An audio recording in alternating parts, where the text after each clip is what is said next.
No. I know. Yeah. My son's, one of his besties is doing a semester abroad there. Trinity? And I don't know where he's going. Could be. Yeah. We don't know. But he, my son's gonna go hang out with his pal. I'm gonna chaperone. Yeah. It's gonna be fun.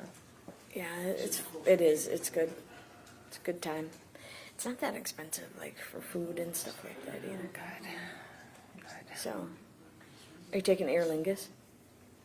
Delta. Okay. Direct flight. We took Aer Lingus there, which was kind of problematic because it was an older plane. The way back, we had a direct flight Aer Lingus, and it was fantastic. Was it? So it just probably depends on what, plane you get. Yeah. Yep. We're taking a day trip into the UK. Belfast? No, Nottingham. Oh. There's a Warcraft store. No, a Warhammer store. I always call it the wrong thing. Yeah, A Warhammer store my son wants to go to. We went to Belfast, and it's different, just a different dynamic than the rest of Ireland. Yeah. I would And like their to go. accents are a lot thicker Yeah. in Belfast. Like, the guy that was doing our tour, I walked by John, and I go, I don't understand a word he's saying. John's like, just smile and nod. I'm like, I don't think we're supposed to be smiling in Northern Ireland. He's like, good point, just nod. Yeah, But- we'll see what the boys want to get up to. Yeah. But we did Cliffs of Moher, Galway, Yeah. and then Howth is a 30-minute commuter train. It's $5. Cool. So We might do that. yeah, Housley went out there because we were in Belfast. One day they had a layover in Dublin. And they were like, "Now we don't want to go to Belfast." And so I said, "We'll go to Howth," and they loved it. And it's a 30-minute train ride, and it's $5 round trip. That sounds perfect. We were gonna do the Cliffs of Moher and do that whole deal, but the kids don't wanna. The boys didn't want to. Too long of a day. Yeah, it is. So- It is a long day, but they break it up on different Yeah. things. The boys, they just kind of want to do their own thing, and that's fine. I'll Yeah. do my own thing. Yeah, that might be helpful. Yeah, that's Jake. It's Jacob. Oh, you can try that one. It might be. It should be a tablet that runs it.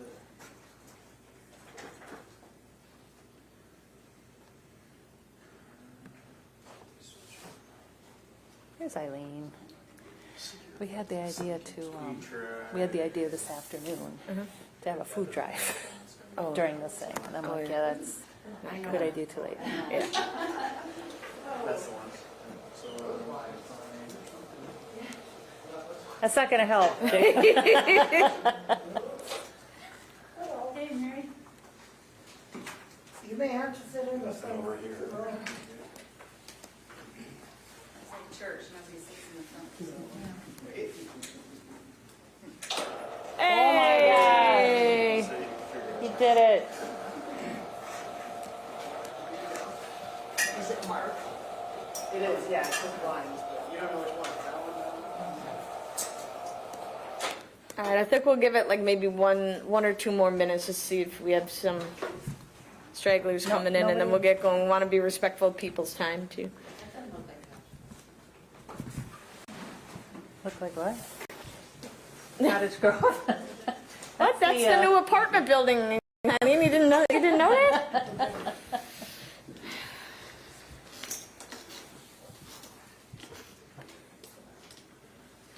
Can I look at the penthouse Yes, Mary. Yes. for basement rent? Yes.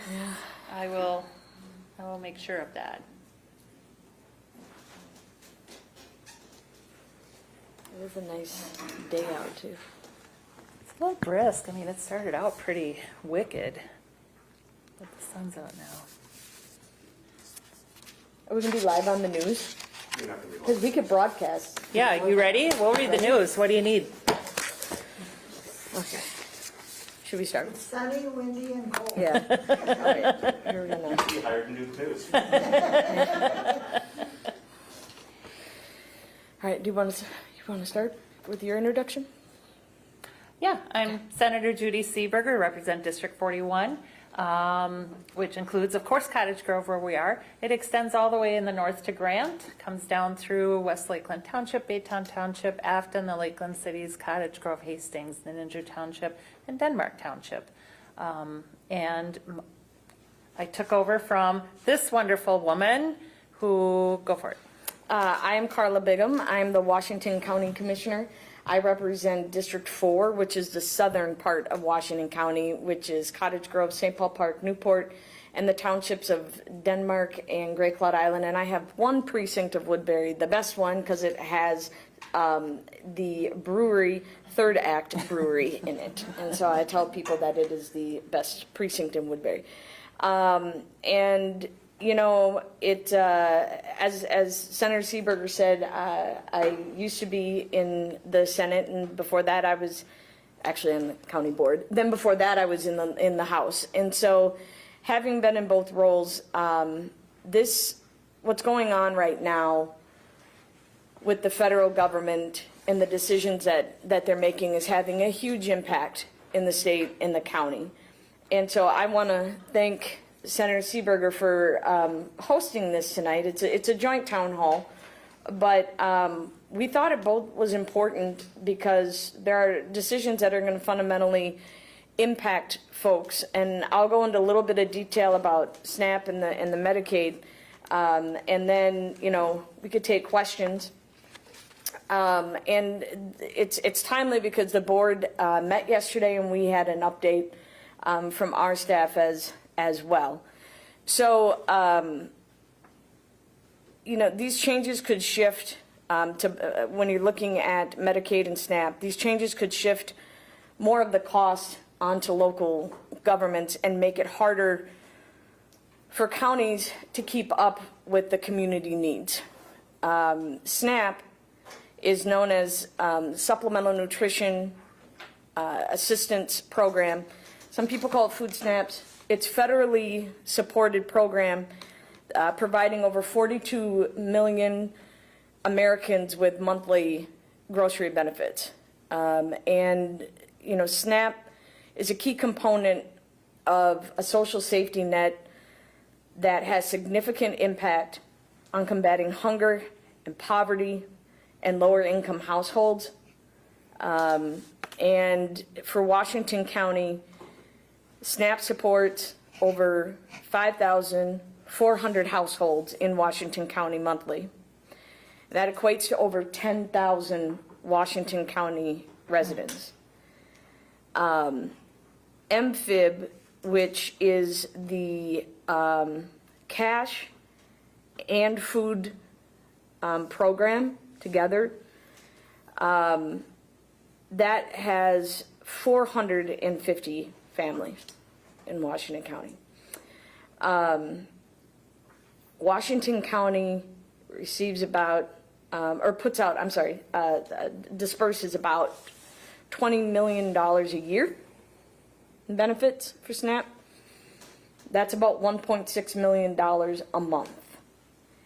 And notices went out yesterday that the federal government has said, it went out to the recipients that your November benefits may not be delivered. And so the federal government sends money to the state, and then the county is the one that administers that. And so essentially we'll be locked out of being able to do that when there's no more money. If the federal government is cutting the funding for the cost to run, the federal government is, through the appropriations, is cutting funding for the cost to run the SNAP program by 25%. In Minnesota, the counties, as I just said, we pay these costs on like our own to operate and administer those. For Washington County, This could be about 1.3 million less in funding each year, starting next budget cycle. We're working with the Association of Minnesota Counties and the National Association of County Officials to make sure that the state doesn't pass that on to the counties, and that the federal government understands the impact that that has on counties, and understand that there's only one thing that local government has to do with the counties, and this is all 87 counties. This is not unique to Washington County, which is the levy. The federal government also will now penalize states if SNAP applications aren't processed quickly enough or accurately enough. And like an error in a SNAP application could be spelling Anderson with an EN versus an ON. And like that is considered an error, or an underpayment versus an overpayment. And if we don't figure out, if that doesn't get remedied through federal legislation, or if we don't get help from the state funding, that cost could be passed down to counties. And for Washington County, that could mean $2.3 million in added costs. For every just over $1 million, that's a percent on the property tax levy. So many of the delays and timeliness and errors also occur because of outdated technology systems that are used to enter the applications, and it's known as Maxis. And we did receive, the state appropriated money towards that technology for the state to improve the technology, and then work with the counties on the coordination of that. But that's probably not going to be online for a couple of years yet. And so again, we're working with the state and other counties to really get clarity from the state's expectations, the federal government, on really what will be impacting the error rate, what is going to count towards that, and how we're going to all work together to make sure that we're all on the same page with that. We're also working internally on how we can reduce error rates and across the state, working together with other counties on how we can improve efficiencies as well. And then obviously, like I always do, I'm going to be advocating for the state to support these costs and not shift them down to the counties, because of that really does impact the levy. Medicaid is the other one, and there's work requirements. There's new rules that will require many adults on Medicaid to work or report work activities to keep their health care coverage. This change is expected to cost Minnesota about $160 million a year, and Washington County's share could be about $5 million annually. It will also increase the amount of paperwork and staff time to process these and track and report the work hours and the frequency.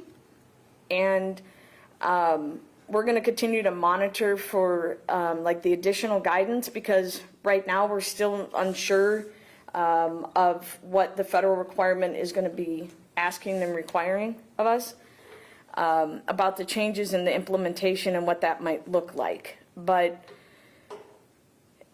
it's going to take longer to process those, and people that really need it may not be getting the benefits then, or may get frustrated enough and not get the benefits.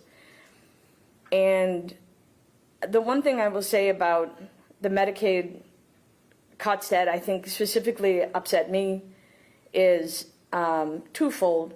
You're already seeing businesses and like the Mayo, who shut down, I think it was six or eight clinics.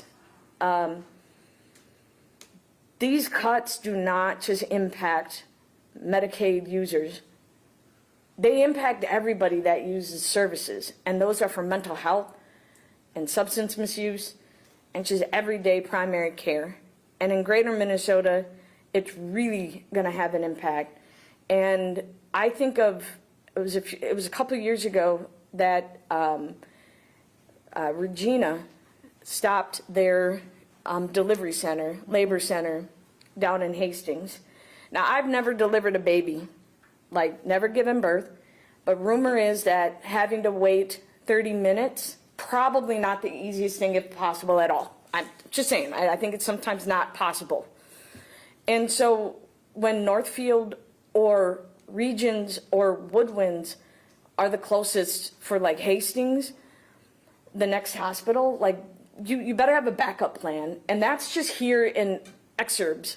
Like think about being in Coochin County or Cottonwood County where I just was, in Fulda and Iona. Like, I mean, to get into an appointment is one thing, but then think about the job loss and the loss of the economy in some of these small towns where a hospital is the primary or a clinic is the primary employer. So the SNAP also has new SNAP rules. Will remove some of the exemptions to help older adults, veterans, and others stay eligible. Able-bodied adults without dependents will have to work 20 hours a week to continue receiving benefits, and this requirement was expanded to adults up to age 64. The exemption for parents responsible for children under the age of 18 was lowered to 14. Again, this could make it harder for some residents to get food support, and will also add work for more local staff to help people apply. So before I turn it over to Senator Seeberger, I think there's just two things I want to address. Like, if this federal shutdown doesn't end, we don't have the ability to just continue to pay for the SNAP, right? I mean, we don't have that ability.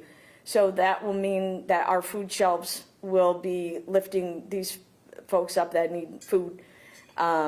So we are also, we're told yesterday that we are going to start planning to lift up an incident command center in case this continues. That means that, the plans will start to be organized in case there's board action that would be needed. And I want to give a shout out to our staff. We have about 35 workers that work on SNAP applications that when this came out that we were told not to,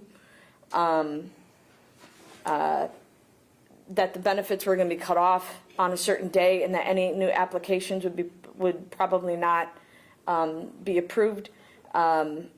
They worked 14, 16 hours to get those applications approved and helped 141 families be able to get those benefits. So that's what our staff does to make sure that people have food. And then I also want, I'm sorry, I said 2, I meant 3. WIC they found money through the USDA to lift that program up for a little bit longer, I think through November. So that's the other one I wanted to separate out. So that's what I've been working on as with the shutdown and the board, and I just want to lift up the county staff for doing that, and I also want to acknowledge our food shelves, Friends in Need, basic needs. That obviously there's a lot of worried people out there about how this is going to impact, and so as I get information, I obviously will put it out there, and events like this help too to get the information out. So there you go, Senator. When Commissioner Bigham approached me about having this joint town hall to speak to SNAP and Medicaid, it was before the government shutdown. And even then, the potential cuts coming from the federal government were putting these programs in peril. Back in August, I held a press conference with Congresswoman Angie Craig, where we addressed the pending cuts to SNAP and Medicaid and the disaster. It was for Medicaid and Medicare, but we talked about SNAP and the disaster that would befall the residents of the state of Minnesota. The counties really are where the rubber hits the road. The counties administer these programs. The counties are on the hook for making sure that these things get funded and get paid. When there's chaos in Washington or chaos at the state level, the counties have to keep their doors open. They have to keep operating. And what you see is when the spigot gets turned off at the federal level, now the state has less money. And we saw that this past session with the budget cycle that we were wrestling with to get a budget done, either not knowing for sure whether we'd have federal dollars to work with at the state level or working with fewer dollars coming from the feds. And then that, of course, impacts the counties because there's less state money to go down to the counties. And what do the counties have to do? Then they have to reach out to the taxpayers. Your property taxes, your levies, that's how the money gets generated. So it really does impact the taxpayers in this district directly when the feds make the cuts that they're making. Now, let's talk about the shutdown. With the shutdown, the problems are compounded. I'm looking at some statistics here. Each month, more than 440,000 Minnesotans count on SNAP. This is food assistance. This is to put food on the table. For many, $6 a day makes a difference between going hungry and getting by. And a monthly average of 66,671 people receive MFIP assistance, or they did in 2023. And in 2025, it was reported that monthly MFIP assistance begins at $242 for food and $419 for cash for a family of one. So these programs are a lifeline. These programs are important to keep families healthy, alive, and thriving. And the perils that we're seeing impending with programs like SNAP, with MFIP, will spell disaster for hardworking families. When it comes to Medicare, this is maybe the cruelest cut of all. This is healthcare. This is a lifeline for folks. For many people that need significant assistance, mental health assistance for one thing, or folks that are relying on social services, getting medical assistance, Medicaid, is the only way they can access healthcare services, mental health services, social services. And when you cut these programs off, when you stop the dollars flowing to our most vulnerable members of society, that is cruel. That's not okay with me. It's not okay with Commissioner Bigham. It shouldn't be okay with anyone. President Trump seems to think it's okay. He's spending $20 million on a new ballroom, demolishing part of the White House. Where are his priorities when people here at home are suffering and will continue to suffer, and more people will continue to suffer? So at the state level, we're doing everything we can to maximize the funds that we have, to minimize the burden on the counties, but sad to say, they're going to have to bear the brunt of it, and in turn the taxpayers. When it comes to healthcare, I see it every time I work a shift as a paramedic. A lot of people don't want to get transported in the ambulance because they're worried about how they're going to pay the bill. And it's a conversation I don't want to have with folks. You're sick, you have to go. Something's wrong with your heart. I don't like the way your color looks. Your oxygen levels are off. Like, my spidey sense is saying, you've got to go to the hospital. And have a very sick patient tell me, I don't want to go, I can't afford the ambulance ride. What? I can't stand there and say, don't worry about the bill. Work it out. I have to find ways to convince this person to go into debt to take care of their health. I don't like doing that. And I don't like having them be in a position to have to choose between a bill or their health. And it makes it hard on me and all of my colleagues to have to help them make that decision, the right decision for their health at the expense of their pocketbook. Can I add to that? You may. So I also think when you're looking at healthcare, kicking people off healthcare doesn't make it cheaper or more affordable. It actually makes it more expensive because they're going to end up going to the ER, which is the least efficient and effective way of treating, anything. And so, like, that's the other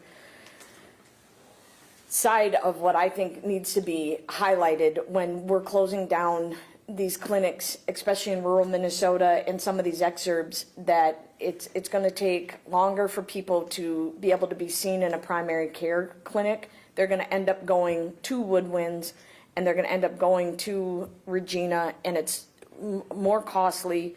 You might not get as specific of care if you don't have, you know, specific services that may be needed because now they've closed down, and now you're going to be delayed in maybe advanced care that you need. It just adds to the cost if a diagnosis is delayed and treatment is delayed. And so having people have access to affordable, good quality health care is what we need, and it is the right thing to do just from a humanity perspective, but also from an economic perspective.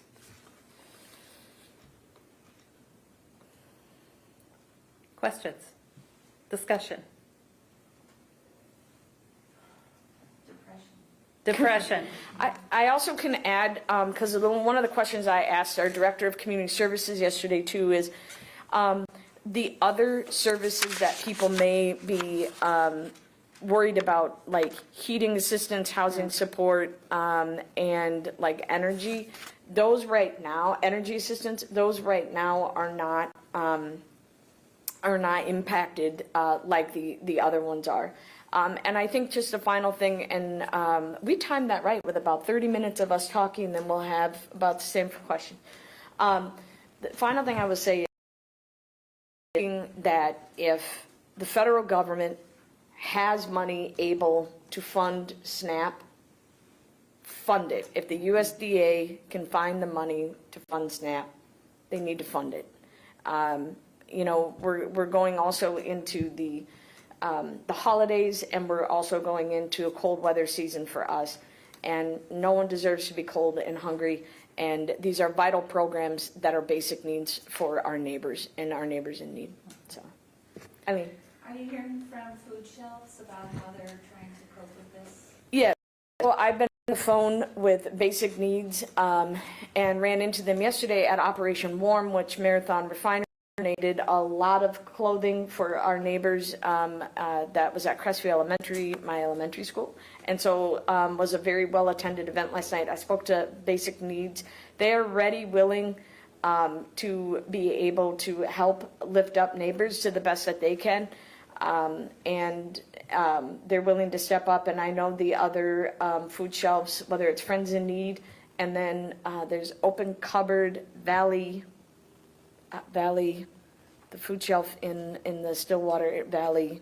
I know, I was trying to think of it too. And then there's another one up in Forest Lake. All are ready and willing to help. But that's going to be, as fellow neighbors, that's what it's going to be, is we're going to have to help the best we can too, is donate and volunteer at food shelves to help make sure that the supply stays up for our neighbors that maybe their benefits are being cut. Because again, you know, that's about 5,400 families and about 10,000 individuals in Washington County.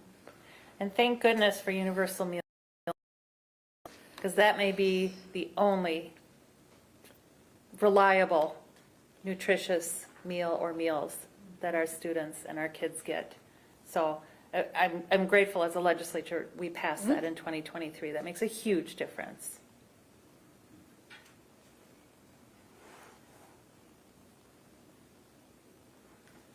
This isn't really a question, but I appreciate that you said helping hardworking families, because 45 years ago, we were on food stamps. We required WIC. I had a college degree. He decided to use his GI benefits at the age of 28 and go to school, and we had 2 kids, and we worked really hard to better ourselves and our lives. Absolutely. But we needed help. Yep. And a lot of the time, people would treat me, especially because I was the one filling out all the forms and taking the kids, they would treat me as less than, or not as smart, or not motivated. And that really has to stop. Yep. You know, I don't know how we do that, but this idea that people who need help at whatever point in their life are always going to be needing help, or that they're not motivated, that's just not true. It's a narrative that bothers me. Yeah. It's troubling to me that some folks will lump SNAP recipients or energy assistance recipients or somebody receiving some sort of assistance in the bucket of lazy, doesn't want to work, wants to live off the system. And we know that's not true. We know it's hardworking families. We know it's people, listen, one catastrophic medical bill away from being in poverty. It doesn't take much to tip you over that edge. And that's, I think those are harmful narratives, those are harmful stereotypes. There's been work requirements Yeah. on these, or student, being a student, on them. Now what they're doing is saying you got it every 6 months. And I think what that's going to do is it's going to make sure that, you know, whether it's a single mother, like, it's just going to make it more difficult for people to get benefits that need them, and it's going to deter them from getting them. And they're in need. Right. Right. So, I mean, it's, to your point, it's, you know, this is about helping people that need it. And there are multiple checks in, you know, in the system on that. Yep.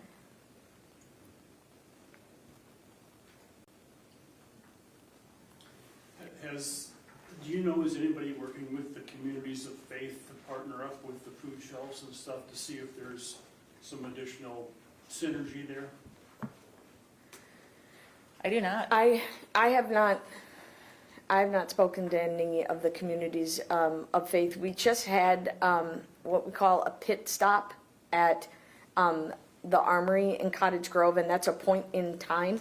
And that is a group of not only our Washington County department, but also nonprofits. And there were churches that were there, but I have not had any communication from them about the food shelves. But I do know that they, I think, continuously have a relationship with them, regardless of the shutdown or what, you know, that situation. I know they have a strong relationship with the food shelf and basic needs. I mean? Yeah, I realize we're here mostly on like medical assistance and SNAP, but I'm also, the problem in Washington is also goes to the tax credits for the MNsure plans. The Affordable Care Act stuff. Right, and I'm just wondering if you've heard anything about how Minnesota Care is affected because of that whole mess. Because it's our basic plan. Yeah, It is our basic plan. The effect will be, again, fewer people being insured, fewer people having access to affordable health coverage, and the cost to all of us rising. I mean, that's the high level summation of it. Certainly with the cuts and the uncertainty with the ACA, it does trickle down to the Minnesota Care program. And what I can tell you is, even absent cuts, uncertainty also drives instability. And that's really a lot of what we're seeing as well. So I think when folks don't know if they have coverage, if their health care plan is going away, you know, again, they put off care, they postpone care, they get sicker. And in the end, it's just more expensive for everyone in the entire community. And also in the news, it's been recent that the premiums are going up. And I know you're on the Commerce Committee, you're the vice chair of that, and we thank you for your leadership on that. But like, that's a big deal because that impacts private and, you know, affordability of healthcare in general, because that impacts everybody's healthcare costs when the premiums go up on the markets and stuff like that too. So that was quite a big jump. So So if this shutdown ends, then these problems will lessen right away? Not necessarily. It depends on under what circumstances the shutdown ends. Yeah. So, you know, we've got people furloughed or working without pay because of the shutdown, and there's sort of a trickle-down effect. So at what point will some of these programs be reinstated, and at what level? That's what we don't know. So Congress is fighting over a budget right now. I get it. We just went through that at the state level, not quite as ugly. But they're, you know, the Democrats are pushing for basic things, healthcare coverage, things that got stripped out during the big horseshit bill. Can I say that? Oh, we said no swearing. No, sure, the Fox News is here. But, you know, I mean, those are the effects that we're seeing. And so we have Democrats standing up, trying to add some of these things back in to help people so that we can get a balanced budget. So the question is, yes, when the shutdown finally ends and they've reached a resolution, you know, what are we working with here? And how soon can we see some of these things come back online? There may be a delay. I do think that it's, you know, Washington is going to have to, you know, figure something out. And I think, you know, the voters are going to definitely have something to say about that. And I do think it's going to take time once whenever it does get resolved, get back to some sort of normalcy on, you know, like again, like the furloughed workers, there's indecisiveness by some folks about whether they're going to get back pay or not. That will impact, you know, a family's budget and whether they go back. I mean, some people, when stuff like this happens, they leave and they find another job if they're lucky. And then you have to backfill, you know, those jobs. And, you know, then you have the unemployment rate. You know, our GDP in the state dropped over 2%, like 2.4%, predominantly because of the agriculture industry due to tariffs. You know, soybean farmers are really hurting here in Minnesota. And, you know, it's stuff like that doesn't just bounce back very easy, folks.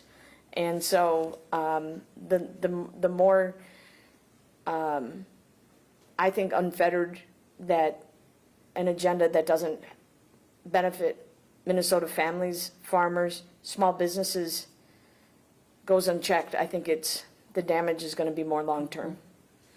That's my opinion. Okay, I'm a senior, and I have a Medicare Advantage plan. I just got the booklet The notice? for next year of what is changing. And my basic monthly coverage, I'm going to be paying close to 15% more. Yeah. And to see a specialist, which most of my doctors are, it's 25% more. Yep. Yep, like I said, the premiums the rates that just came up were, I think the minimum, the lowest one was 12% or something like that. So, and then I believe in that plan, I read, somebody please correct me, except for my husband, he's not allowed to. But there's also, that plan is not going to be accepted by a bunch of premium providers like the Mayo and stuff like that. They are no longer accepting that plan any longer. So now the providers are not going to accept patients any longer. And that, I mean, that's just the economic message right there of how are you supposed to stand up a healthcare system and be able to provide quality service when they're not accepting a policy and they have the restrictions and it becomes unaffordable to you. And these are the cruelest actions of all, in my opinion. Seniors. Yep. You don't have an extra 25% in income lying around, I would wager, to cover these costs.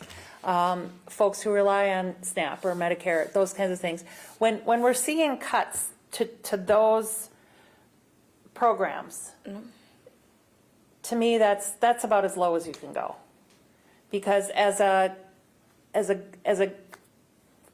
basic philosophy of government. It's to take care of our citizens, our residents, the people who need help. And we're failing in that regard. So it's my hope that, I mean, I'm always an optimist. It's my hope that we can turn this around. But it's unacceptable. It's unacceptable for your premiums to go up by 25%. Well, and then I'll add on to that, like, if all of this stuff goes through and the state doesn't help with something, you know, that the federal government is doing, if the federal government and state government shift on to the counties, I won't tax people out of their home. I will not.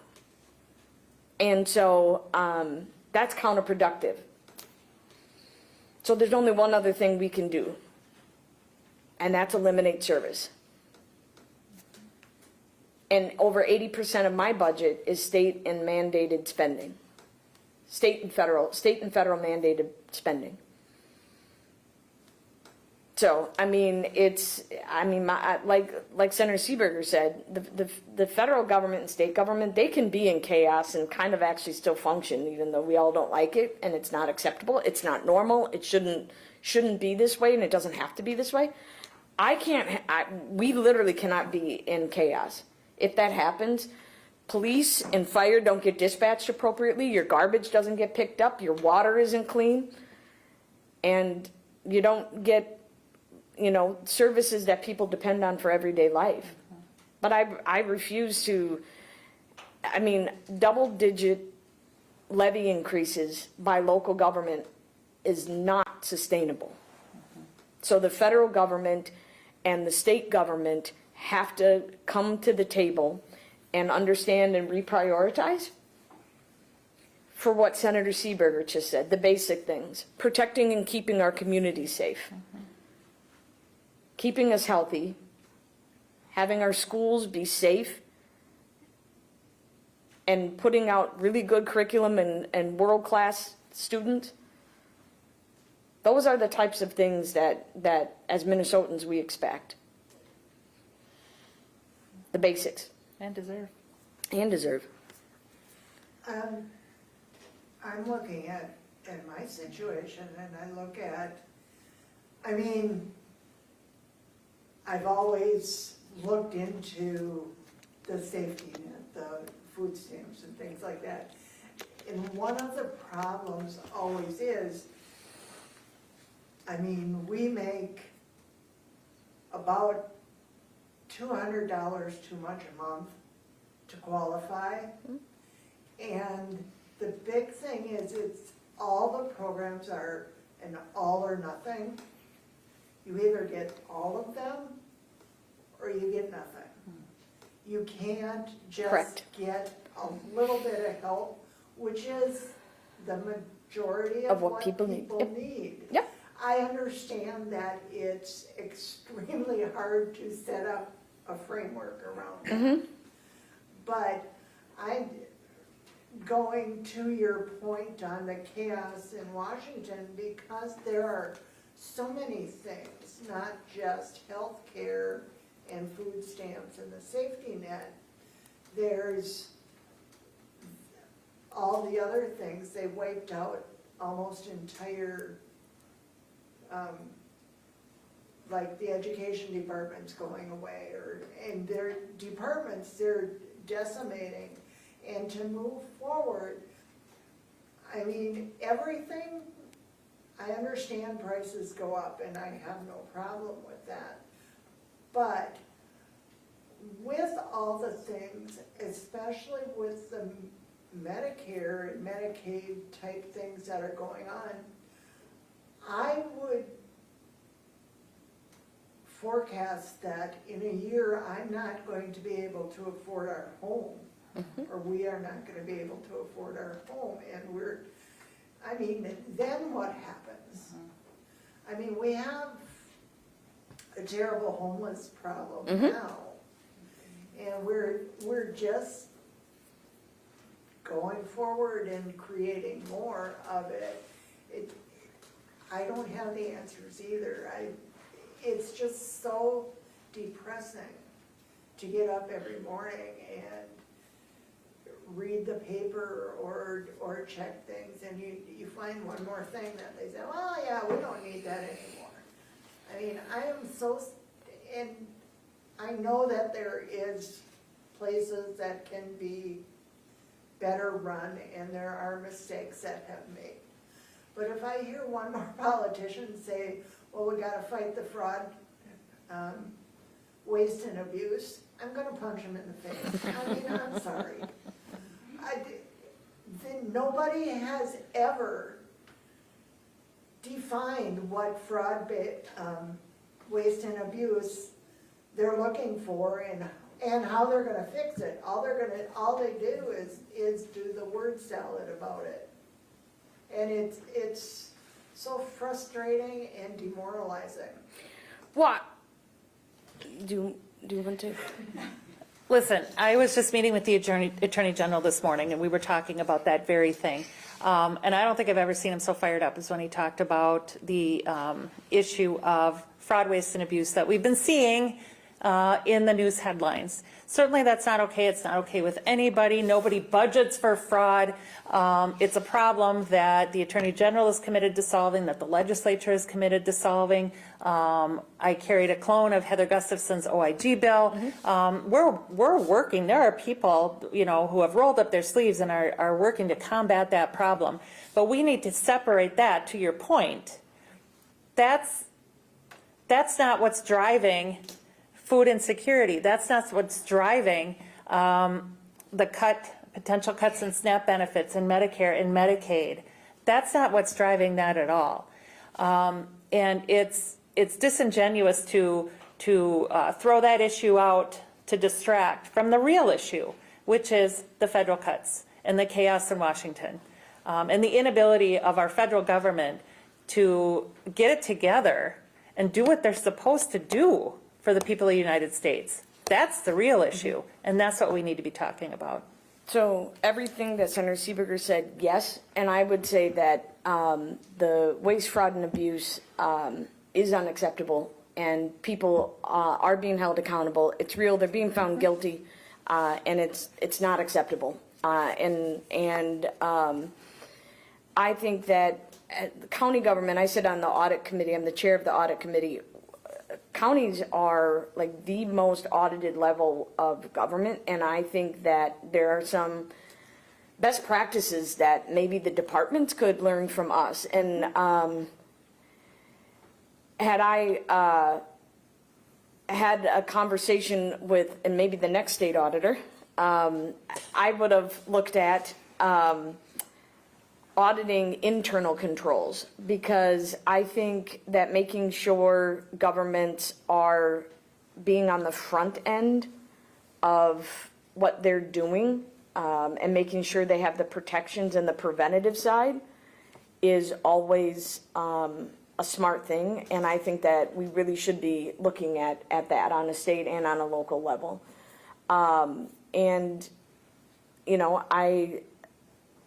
I just think that it's responsibility of all levels of government to make sure tax dollars are spent wisely and that are accounted for, because it's our job. And so I'm never going to just say that move on, because I do think that is something that the residents expect us to deal with on any level of government, federal, state, or local. My whole wish is that they would at least define what they're speaking of, because I know for a fact that the majority of waste, fraud, and abuse that happens and that we see is not the participants. Oh, 100%, right. It's not And the providers. And I'm going to blame the media for that one.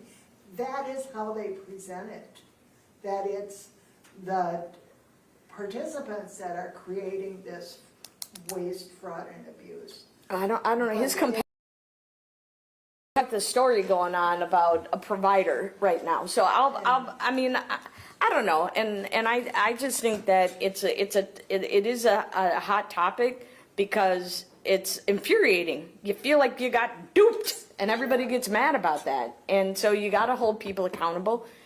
And I think, you know, that people are being found guilty for it, and they're being charged for it. And so I just think, you know, they're putting in place, I think the OIG is a wonderful idea that you and Gustafson and Kroon. Yeah, It's a bipartisan issue that needs to continue. Local government has internal auditors. We have like I said, we have a committee, an internal audit committee. I mean, there are certain things like that we should be doing and taking the time to do it. So I think we have time for one more question, and then maybe we should do some closing. Sure. Me? Yeah. Yeah.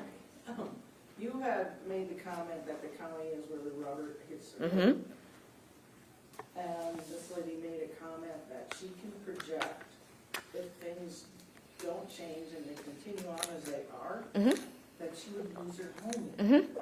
So if the rubber hits the road at the county level, have you addressed or talked about issues like that would happen to residents of Washington County, that they would lose their home?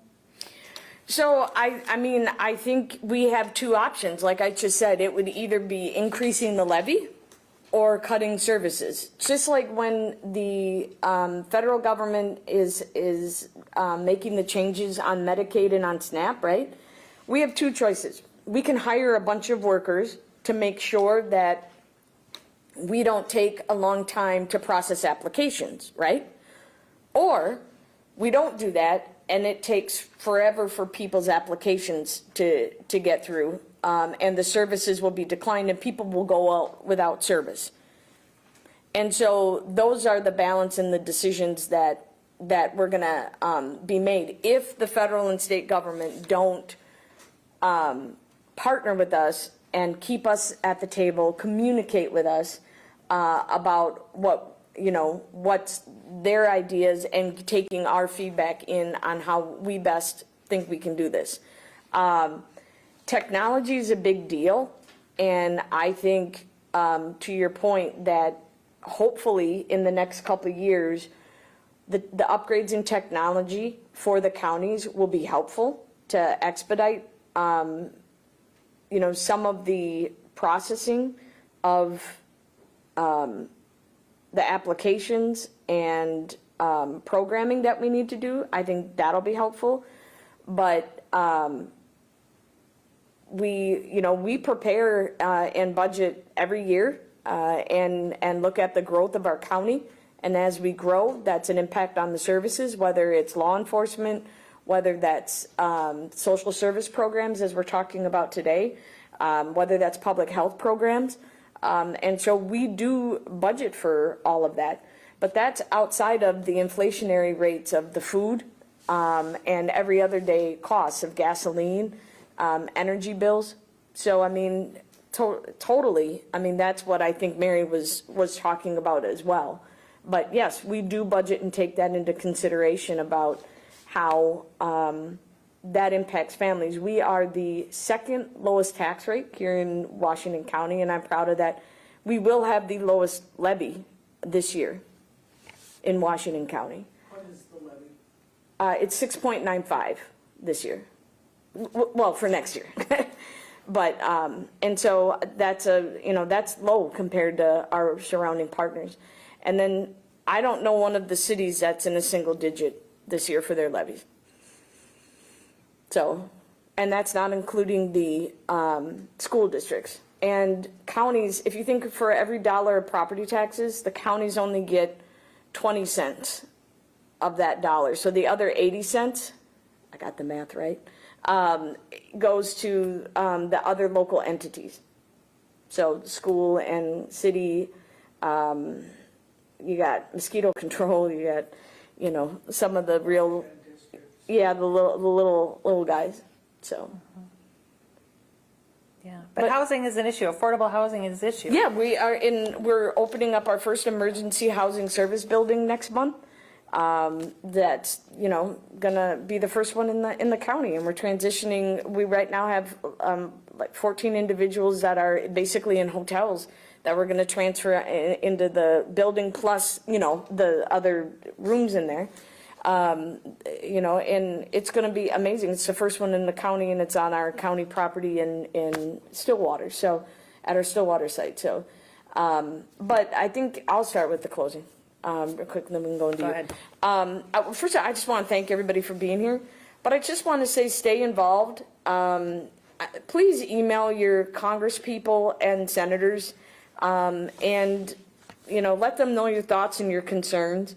And I just, again, appreciate the conversation, and, you know, feel free to email me too. And I always appreciate, you know, my good friend, Senator Seeberger. She works really hard on behalf of us, and she's a tremendous advocate and is a firefighter. And I just played firefighter on Saturday in Fire Ops. Not so easy, is it? No, Fire Ops 101, and I'm the daughter and sister of firefighters of over 30 years. They both were captains. That mask is no joke. I'm just saying, when they put that mask on with the tank, it's no joke. And so, but Judy does a tremendous job, and I appreciate her relationship and calling and listening to me and listening to my concerns.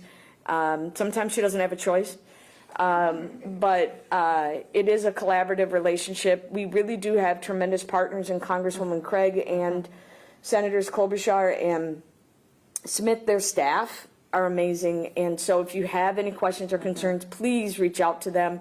They are fantastic, and if you need them, you can contact either one of our offices. We can help you get in contact with them. But please don't be afraid to reach out. And again, thank you for your time tonight and being here. I'm going to echo everything that Commissioner Bigham said. It is really our pleasure to hear from constituents and work on issues that are important to you. It is all about collaboration. It's about having a good working relationship. It's about being able to reach out to each other and ask for help or resources or thoughts, or working together. Nobody's an island, and that goes for the members of the community too. We're here. Reach out anytime. Sometimes, I'm going to admit, takes me a hot second to get back to you by email, but I will get back to you. My LA Jacob is right there. Yay, Jacob. He helps me stay on top of things. If you don't get a response, email again. We will get back to you. And if you did email and I didn't get back to you, I apologize. But we are here to hear your concerns, to help you in any way we can, and we'll stick around for a little bit afterwards too if you want to talk. Thank you.